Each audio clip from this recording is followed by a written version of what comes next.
Madaling araw ng Biyernes Santo, kasama ni Sister Iya ang isang madre sa kumbento. Sinabihan niya itong samahan siyang mamalengke, ngunit maglalakad lang sila. Ang madre ay si Sor Teresa, edad 23 at maganda. Habang naglalakad sila, ay nagtanong si Sister Iya. Pwedeng magtanong, Sister, kung di mo sana mamasamain. Tumingin si Sister Teresa sa kanya at tila hinihikayat nitong dagdagan pa ni Sister Iya ang dahilan kung bakit siya nito tinatanong.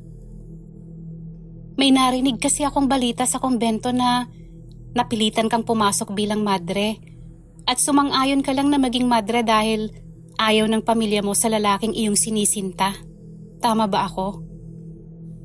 Tumigil sa paglalakad si Sister Teresa, nag-antanda at maluhaluhang nagsabing, "Ayaw ko munang pag-usapan, Sister. May tamang panahon para dyan." Mariing bigkas ni Sister Teresa. Ganun ba, Sister? Paumanhin. Sige, halika na't baka maubusan tayo ng gulay sa palengke.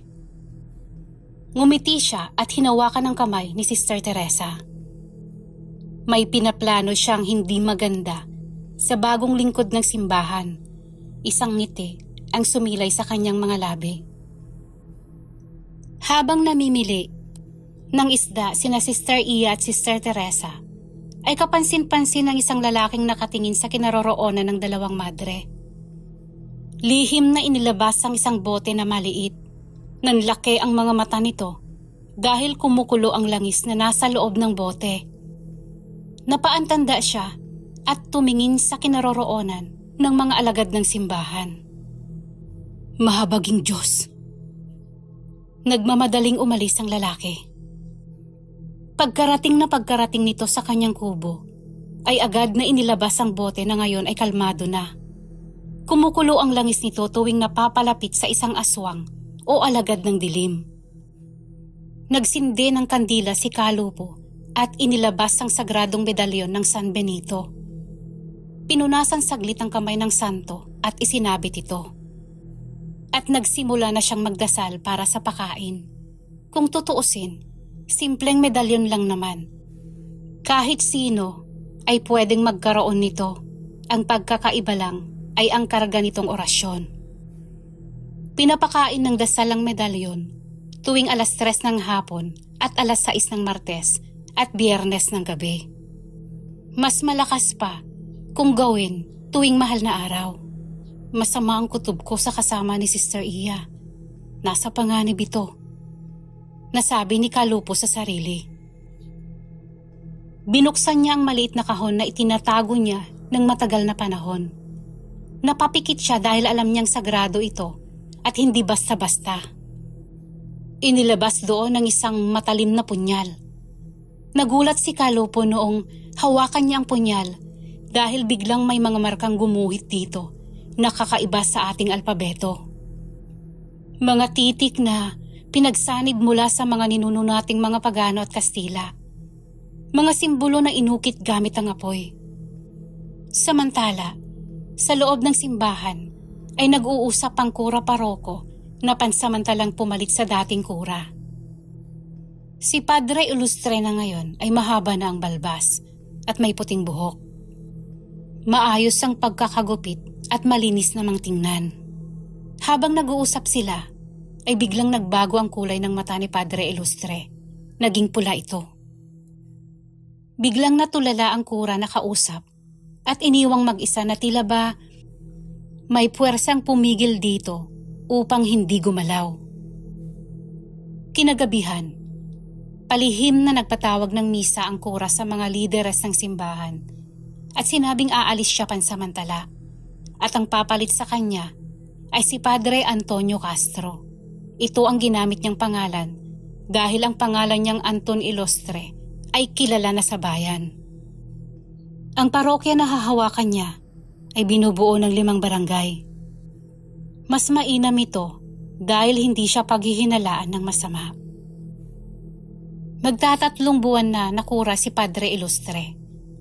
Walang naghinala sa kanyang layunin. Halos gabi-gabi ay may namamatay at karamihan ay matatanda at mga buntis. Maraming nagsabing aswang ang may kagagawan sa mga pagpaslang. Mariin namang sinabi ni Padre Antonio na kasinungalingan ang mga nababalitaan na aswang ang may kagagawan. At sinabing ang tunay na salarin ay mga masasamang loob na gustong wasakin ang katahimikan ng bayan. Ang mga aswang ay imbento lang ng mga alagad ng sining, ginawang demonstrasyon ng kanilang pagiging rebelde sa katiwalian ng gobyerno. Isang simbolo ng korupsyon ng mga opisyal na Kastila laban sa gobyerno. Nagpatuloy ang pagsisinungaling na ito ni Padre Ilustre. Maraming naniwala sa kanya at siya ay lubos na minahal ng mga tagasunod. Sa loob naman ng malaking abandonadong bahay sa Kakahuyan, Sita, mag-ingat kayo sa pagkolekta ng mga sangkap na gagamitin natin para sa idaraos na pag-aalay. Nalaman kong ang buntis na huling biktima mo ay nakatakas at ngayon ay nasa pangangalaga na ng mga doktor sa Maynila. Siya rin ang nagsabing mga aswang ang muntik nang pumatay sa kanya. Kailangang mailigpit mo siya dahil kung di mo gagawin ito, ikaw naman ang papatayin ng samahan para walang ebidensya. Naintindihan mo? Galit na utos ni Sister Iya. Tumingin si Sita sa madre na naiiyak na sa takot. Labag sa loob niya ang ginagawa ngunit di niya makontrol ang maliit na sisiw sa kanyang tiyan. Ito rin ang dahilan ng kanyang pagbabago ng anyo bilang aswang. Bawat miyembro ay may ipinunlang sisiw sa kanila at hindi ito basta-basta namamatay, pati ang nagtataglay dito. Makinig kayo, mamayang gabi ay darating ang alkalde. Isa siya sa nagpaparatang na aswang ang may kagagawan ng mga pagpaslang at kilala natin siya na may masamang budhi. Kailangan ko ang puso niya. Magugutom ang amo natin. Ayaw kong pati tayo ay kainin niya. Maliwanag? At gaya ng dati, kakainin natin ang lamang loob nito. Utos ni Sister Iya na nakatakip ang mukha nito. Hindi kasi siya nagpapakita ng mukha sa mga miyembro. Ganon din si Padre Ilustre. Makakaasa po kayo, sagot ni Chodora, isang dalaga na bago lang sa samahan. Paano na po ang mga batang alaga natin? Tanong ni Manolo, ang katekista. Bantayang mabuti sa silid-aralan. Ituro sa kanila ang orasyon natin para sa paghahanda upang salinan ng sisiw. Wala na tayong oras. May mga taong gustong kontrolin ang layunin ng samahan. Kaya kung di tayo kikilos, ay lahat tayo ay bibitayin o di kaya ay susunugin ng buhay. Walang reklamong sumang-ayon silang lahat at umalis na sa abandonadong bahay. Isang gabi at pagapang na ang malamig na simoy ng hangin at hindi pa ganap ang kabilugan ng buwan, ay nagsarado na ng mga bintana ang mga kabahayan maliban lamang sa isang kubo, ang kubo ni Kalupo. Makikita sa labas na nakamasid siya sa pagkabuo na bilog ang hugis ng buwan. Naghahanda na si Kalupo. Alam niyang may magaganap sa gabing iyon. Nakita niya ang mga pulang mata na nakakubli sa dilim. Sa tansya niya ay may 8 pares ng mata ang nagkukubli sa mga malalagong dahon. Unti-unti nang nagiging bilog ang buwan. Yung mga mata kanina ay naglaho na. Nagsipag-alisan ng mga ito dahil tinakpan na sila ng liwanag ng buwan. Sa di kalayuan naman ay makikitang naglalakad ang mag-amang Felicio at Marlon hanggang sa may lumapit sa kanila at sumama agad sila.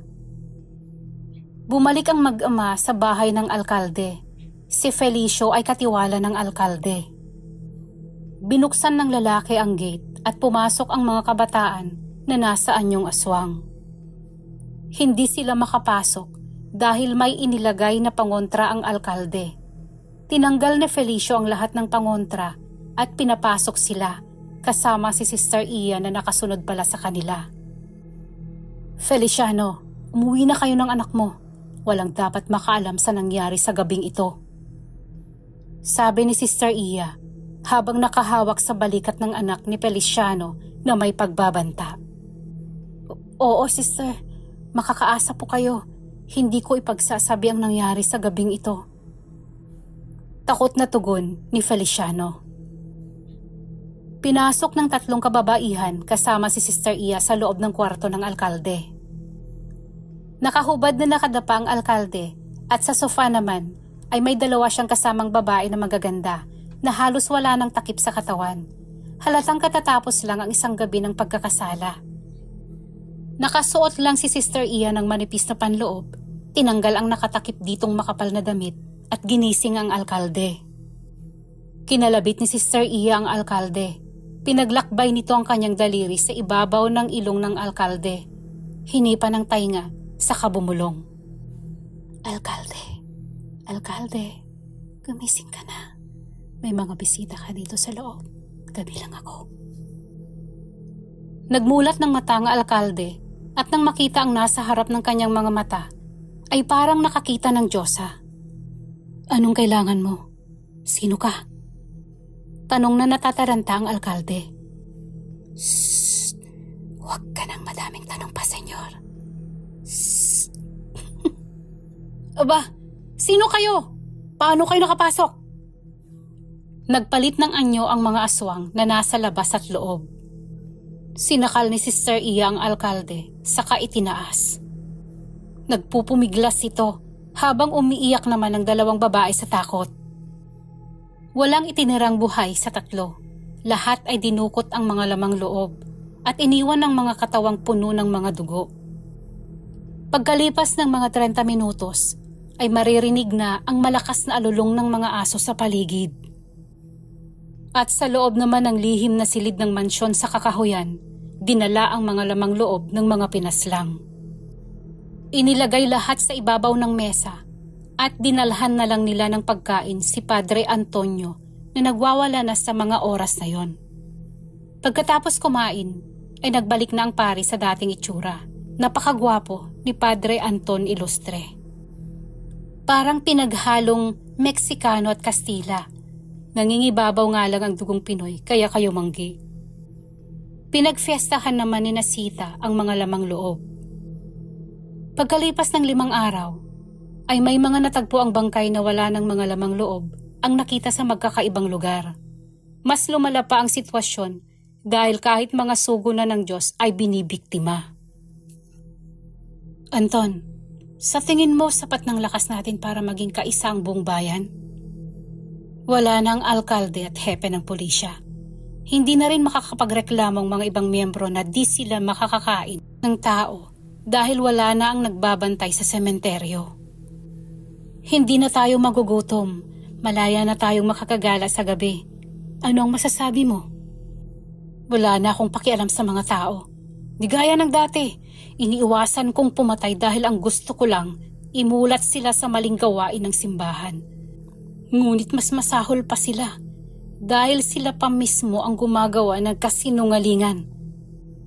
Sinabi ko nang walang kasalanan ng 2 pari noon, pati ako, dahil ang may kasalanan sa mga nawawalang kabataan ay ang dating kura mismo ang may kagagawan. Ikinulong nila ang mga kabataan na nagpapakalat na may nagaganap na katiwalian sa mga naglilingkod ng simbahan. Ang gusto lang namin ay linisin ang kalat ng simbahan, pero pinatay nila kami kaya ngayon matitikman nilang tunay na paghihiganti ko. Galit na wika ni Padre Ilustre. Kaya nga dapat doblehin pa ang pag-iingat. Handa na palang alay natin para sa bertud ng pagiging amaranhig natin. Nakakita na ako ng tunay na birhen, si Sister Teresa. Gaya ng dating ginagawa ng samahan, ang dugo nila ang magpapalakas sa atin at ang karne naman ang magpapatalino. Mahabang sabi ni Sister Iya. Mabuti naman kung ganon at di na tayo maghahanap pa. Ngunit may nalaman akong sagabal sa daan. Si Kalo po. Nalaman ko kay Chodoro na nagmamanman siya sa mga galaw natin. Dahil minsan daw ay nagtanong siya sa kanya. Ano raw ang tinatanong? Usisa ni Sister Iya. Nasaan na raw ang dating kura? At may napansin daw siyang may dala itong punyal sa tagiliran nito at may mga nakaukit doon sa sakluban na ang alagad na liwanag. Pero nakaukit ito sa kakaibang mga letra. Ramdam kong si Kalo po ang hahadlang sa mga plano natin. Mahabang sagot ni Padre Antonio. o Padre Anton Ilustre. Pagkatapos ng ilang sandali, biglang may kumatok sa pintuan. Nagkatinginan ng dalawa. "Sino yan?" tanong ni Padre Anton. "Ako to, Padre, si Teodoro," sagot ng nasa labas ng pinto. Pinagbuksan ng pare si Teodoro. "Salamat, Padre. May masamang balita." "Pumasok ka sa loob, Teodoro," wika ni Sister Iya. Tumingin si Teodoro sa nakatakip ng muka ni Sister Iya at nagpasalamat. "Ano ang balita?" tanong ni Padre Anton. "May nakakita raw sa isang kasamahan natin na dugo ang lumabas ng kakahuyan. Sinundan raw nila ito at hinuli. Nasa kulungan siya ngayon sa bayan at nagwawala. Pinapaamin ngunit walang inaamin." Paliwanag ni Teodoro. Kinagabihan, isang lalaki ang dahan-dahang naglalakad papasok sa parokya. Nabuksan niya ang pinto at dahan-dahan ding isinara. Malamlam ang ilaw na galing sa lampara, kaya maingat ang paghakbang upang hindi mabunggo ang mga nasa loob. Ang lalaki ay si Kalupo. Maingat niyang binuksan ang kwarto na kung nasaan ang kura. Pagbukas niya ng pinto, ay bigla mula sa likuran niya ay tinutukan siya ni Padre Anton ng kutsilyo. Hindi makagalaw si Kalupo dahil ramdam niya ang kirot ng dulo ng kutsilyo na nakabaon sa kanyang likod. "Pasok! Pasok!" utos ni Padre Anton. "Anong kailangan mo rito, Kalupo?" dagdag pa nito. "Padre, may nakita kasi akong tao rito na pumasok, pasensya ka na. Kakaiba ang kilos at pumasok siya sa kwarto mo. Nag-aalala ako baka kung mapaano ka, lalo pat balibalita ang mga krimeng nagaganap dito." Pagdadahilan ni Kalupo. Ibinaba na ng pari ang nakatutok na kutsilyo sa likod ni Kalupo. "Pasensya ka na, Lupo. Akala ko kasi kung ano na. Huwag kang mag-alala. Kaya kong depensahan ang sarili ko." Sagot ni Padre Ilustre. Halatang umiiwas siya sa medalyon ni Lupo, lalo na noong mailawan nito ng lampara na parang sinasadya naman na itama sa ilaw ang medalyon. Tumalikod ang pari at sinabihan si Lupo na sa ibang araw na sila mag-usap at madilim na ang gabi at may maagang misa pa bukas. Nagpaalam naman si Kalupo at nag-iwan ng katagang hindi makakalimutan ni Padre Anton. "Aalis na ako, Padre, at sana mawala na sa piling natin ang mga nagbabalat kayo." Sasagot sana ang pari pero pinili na lang na tumahimik dahil hindi rin siya makatagal sa presensya ni Lupo. Pagkalipas ng ilang oras, sa loob ng piitan, ay biglang may bumukas ng pinto ng kulungan. Pumasok si Kalupo. Umupo siya at tinapik ang balikat ng lalaking hinuli ng mga pulis at sinabihan ito na tumayo na at lalabas sila. Agad namang lumabas ang lalaki at sumunod siya kay Kalupo. Nadaanan pa nila ang mga nagbabantay na nakatulog habang nakaupo. "Sundan mo ako at huwag kang gagawa ng ingay kung gusto mo pang mabuhay." Oo, susunod ako. Ayaw ko nang maging aswang. Hirap na rin ako. Nababahala ako dahil maaaring isang araw ay papatayin din ako ni Amo. Mamaya na tayo mag-usap. Baka magising ang mga bantay at mas lalong hindi na tayo makakalabas dito. Tumuloy sila sa bahay ni Kalupo. Dito ay ipinagtapat ng lalaki na hindi niya maalala ang itsura ng mga amo nila. Pero tandang-tanda niya ang mga boses nila. Hindi niya natatandaan dahil sa tuwing magkikita sila sa abandonadong bahay sa kakahuyan ay nakatakip ang kanilang mga mukha. Nakasuot lang sila ng mahabang itim na damit. "Natatakot ako, Kalupo. Ayaw kong mawala sa mundong ito na hindi ko man lang natatanggap ang pagpapatawad ng aking mga magulang." "Naiintindihan kita. Inumin mo ang tubig na to mula sa simbahan para matanggal ang pagkauhaw mo sa dugo." Ininom naman ng binata ang tubig at kumirot ang sikmura niya. At namilipit sa sakit. Sumigaw siya ng malakas dahil sa tindi ng epekto ng tubig na ininom niya. Pagkalipas ng isang buong oras sa pakikipaglaban sa hapdi ng sikmura, ay pilit na ibinuka ni Kalupo ang bibig ng binata at doon ay dinukot niya ang isang maliit na itim at walang buhay na sisiw. Nagbago naman ang itsura ng lalaki. Naging maaliwalas na ang mukha nito at halata ang sobrang pagod dahil ayaw na niyang dumilat at tuluyan nang nawala ng ulirat. Pagkagising ay nakahanda na ang kanyang inumin na kulay berde. Ano ho yan, Kalupo? Parang lumot ho. Huwag kang mag-alala. Ito yung pantanggal ng natitirang lason sa iyong katawan. Nagpasalamat siya kay Kalupo at sinabing tutulong siya sa pagsugpo sa mga alagad ng dilim. Kalupo, narinig ko sa kabilugan ng buwan na may birheng iaalay. Ngunit mahirap hanapin ang lugar kung saan gaganapin dahil hindi naman lantad sa amin ang lugar na pagdadausan at kung sino ang amo namin. Itutuloy.